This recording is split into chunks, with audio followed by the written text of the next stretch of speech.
Hello students. Today we will start with the chapter Study of Compounds. In this chapter there are 4 sections: hydrogen chloride, ammonia, nitric acid and sulfuric acid. So today we will start with the first section, that is hydrogen chloride. We know that the molecular formula for hydrogen chloride is HCl, and this HCl is a covalent compound because both hydrogen and chlorine, they share 1 electron each to form a single covalent compound, monocovalent compound. Okay, so the bond is covalent bond and the compound is the covalent compound. Clear? This much idea we already have. But here in this chapter, we will learn about the preparation of the hydrogen chloride gas and hydrochloric acid. And also we will learn about the physical and chemical properties of hydrogen chloride. So let's start with the preparation of hydrogen chloride gas first. The preparation of hydrogen chloride gas are of mainly 2 types. One is the general preparation and another is the lab preparation. So first we will discuss the general preparation of the hydrogen chloride gas. Now this general preparation of the hydrogen chloride gas can also be done in 2 ways. First one is the direct combination of hydrogen gas and chlorine gas in presence of diffused sunlight. So in this reaction you can see here directly the hydrogen gas and chlorine gas, they get combined in presence of diffused sunlight to form hydrogen chloride gas. This reaction is explosive in presence of direct sunlight, and this does not take place, this reaction does not take place in the absence of sunlight. So when there is the reaction in the absence of sunlight, that is in dark condition, if we use some catalyst like activated carbon, in that case this reaction will again take place. So to reduce the explosive nature, we generally use the diffused sunlight. So in presence of diffused sunlight, moist hydrogen gas combines with chlorine gas to form hydrogen chloride gas. Clear? Another type of the general preparation of hydrogen chloride gas is by the chemical reaction of the metal chlorides with concentrated sulfuric acid. So here you can see that when metal chloride is heated with concentrated sulfuric acid, in that case the corresponding metal salt is formed and hydrogen chloride gas is liberated. The same reaction take place in we can say that in a comparatively high temperature to form different salt. So when sodium chloride, it reacts with concentrated sulfuric acid above 200 degrees Celsius. In that case, sodium sulfate is formed and hydrogen chloride gas is liberated. So on balancing it will turn to like this. Okay, we can take some other example. When copper chloride, it reacts with concentrated sulfuric acid and it is heated, in that case the corresponding salt will form, here copper sulfate will form and hydrogen chloride gas will be liberated. Clear? So here also this is the balanced chemical equation. So in this way, these are the general methods of preparation of the hydrogen chloride gas. Now we will learn about the lab preparation of the hydrogen chloride gas. See, in case of the lab preparation of HCl, we generally use these 2 equations, means these 2 reactions. That is, when sodium chloride is heated in presence of concentrated sulfuric acid, then hydrogen chloride gas is formed. Now again here you have to focus on the temperature condition. When the temperature is less than 200 degrees Celsius, then sodium bisulfate is formed, and when the temperature is above 200 degrees Celsius, in that case sodium sulfate is formed. But in both the cases hydrogen chloride gas is formed. So generally what happens, the sodium chloride is heated in presence of concentrated sulfuric acid above 200 degrees Celsius to form the sodium sulfate and hydrogen chloride gas. Clear? Let me show you the original setup for this lab preparation. look at this picture. This is the setup for the preparation of hydrogen chloride gas in the lab.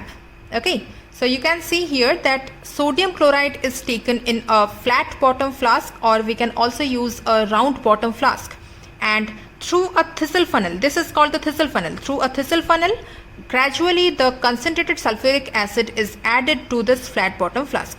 Now when the sodium chloride comes in contact with the concentrated sulfuric acid, the reaction begins. Then we supply heat to this round bottom flask or the flat bottom flask. Then what happens? The reaction rate increases, and after some time we can see that there is the effervescence due to the formation of HCl gas. So the HCl gas, hydrogen chloride gas, which is formed there, that is collected through this pipe to another chamber, where again we have used the concentrated sulfuric acid. Now here the concentrated sulfuric acid is used only as a drying agent. Okay, we have already known that concentrated sulfuric acid is a very good drying agent and dehydrating agent. So here it acts as a drying agent, and as the HCl gas is insoluble in concentrated sulfuric acid, so whatever moisture is present with that HCl gas, that is getting absorbed in this concentrated sulfuric acid, and the dry HCl gas, it is then collected through this pipe in another chamber, where we are generally collecting the dry HCl gas by the upward displacement of the air. Okay, now air is lighter than HCl gas, and as the HCl gas is heavier, it will come downward, and by the upward displacement of the air we will collect the dry HCl gas. So this is the overall process of the lab preparation of hydrogen chloride gas using common salt and concentrated sulfuric acid. Is it clear? Then we will use that chemical reaction which I have shown earlier. So if the question is regarding the lab preparation of HCl gas, you have to write these two chemical equations only, which I have shown using the sodium chloride and concentrated sulfuric acid. Clear? Now see, some things you need to remember for the lab preparation of HCl, that here we have used concentrated sulfuric acid for both the reaction purpose and the drying purpose. So why don't we use some other acids? Like we could have used concentrated nitric acid for this reaction. So if concentrated nitric acid would have used with the NaCl, then here the salt will have formed sodium nitrate and HCl gas could have been formed. But we don't use concentrated nitric acid because concentrated nitric acid is highly volatile. So if we use concentrated nitric acid instead of the concentrated sulfuric acid, in that case the nitric acid will volatilize out along with hydrogen chloride gas. So we don't use nitric acid, rather we use concentrated sulfuric acid only. Okay. Again, for the drying purpose, or we can say that for the purification of HCl gas, we generally use concentrated sulfuric acid, right? But we could have used some other drying agents also, like phosphorus pentoxide or calcium oxide, that is quicklime, right? But we don't use that because both the quicklime and phosphorus pentoxide, they generally get reacted with hydrogen chloride gas. So the freshly prepared hydrogen chloride gas, it may react with phosphorus pentoxide or calcium oxide to give some other salt and other reaction conditions. Okay. So for purification of HCl gas, only concentrated sulfuric acid is used. So if phosphorus pentoxide, that is P2O5, if phosphorus pentoxide reacts with HCl gas, in that case phosphoryl chloride will form, that is POCl3. This is phosphoryl chloride.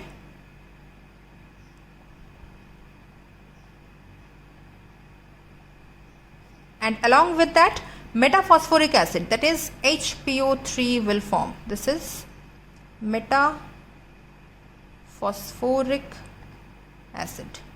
Okay. So on balancing this reaction, this will turn to be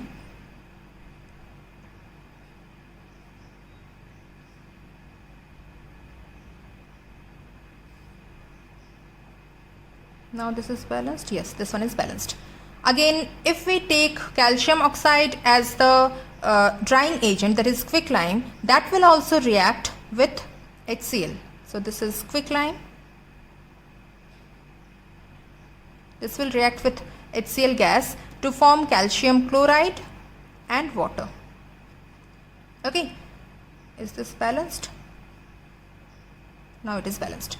So these two reactions are very important to show that we cannot use phosphorus pentoxide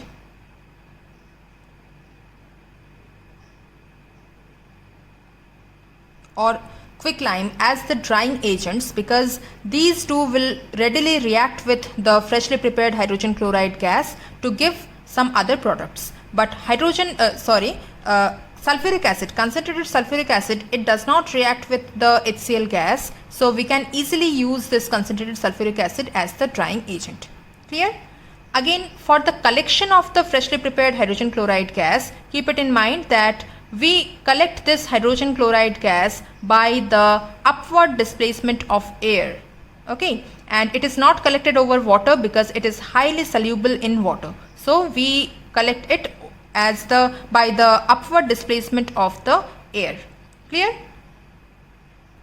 Now after the complete procedure is done, we have to identify whether the hydrogen chloride gas is completely prepared or not. So in that case, this is identified by the fumes that appear above the jar's mouth. So wherever we are collecting the hydrogen chloride gas, we can find the fumes appearing above the jar. So when the hydrogen chloride gas is exposed to air, then we will get some white fumes due to the formation of hydrochloric acid, because this hydrogen chloride gas readily reacts with water, or we can say this is highly soluble in water. So we know that in atmosphere or in air there is water vapor. So the freshly prepared hydrogen chloride gas, it will combine with water to form hydrochloric acid, and we will get the white fumes of that hydrochloric acid. Now another form of identification of this hydrogen chloride gas is by the reaction of ammonium hydroxide. So if we take one glass rod and we dip that glass rod in ammonium hydroxide and place that glass rod above the fumes that is appearing above the jar, then we can see the dense white fumes appearing from that glass rod due to the formation of ammonium chloride. So we can write that HCl, this is the hydrogen chloride gas, when it reacts with ammonia, or we can say the ammonium hydroxide solution, then due to the formation of ammonium chloride, due to the formation of ammonium chloride, the dense white fumes of the NH4Cl, it will show us the formation of HCl gas. Clear? So this is the reaction which gives us the identification test for the hydrogen chloride gas. Clear? Now some precautions are needed while performing this experiment. See, as I said that there is a thistle funnel through which the concentrated sulfuric acid is added to the round bottom flask. Now we must make sure that the thistle funnel is introduced into the concentrated sulfuric acid, because if there is any gap, then the reaction won't happen properly. Okay, again the delivery tube should be dipped in the drying agent, that is concentrated sulfuric acid, and the temperature that we are supplying to the round bottom flask must be above 200 degrees Celsius so as to make the complete reaction properly. Clear? So this was all about the preparation of the hydrogen chloride gas. Next day we will discuss about the properties, that is physical properties and chemical properties of the hydrogen chloride gas. Clear?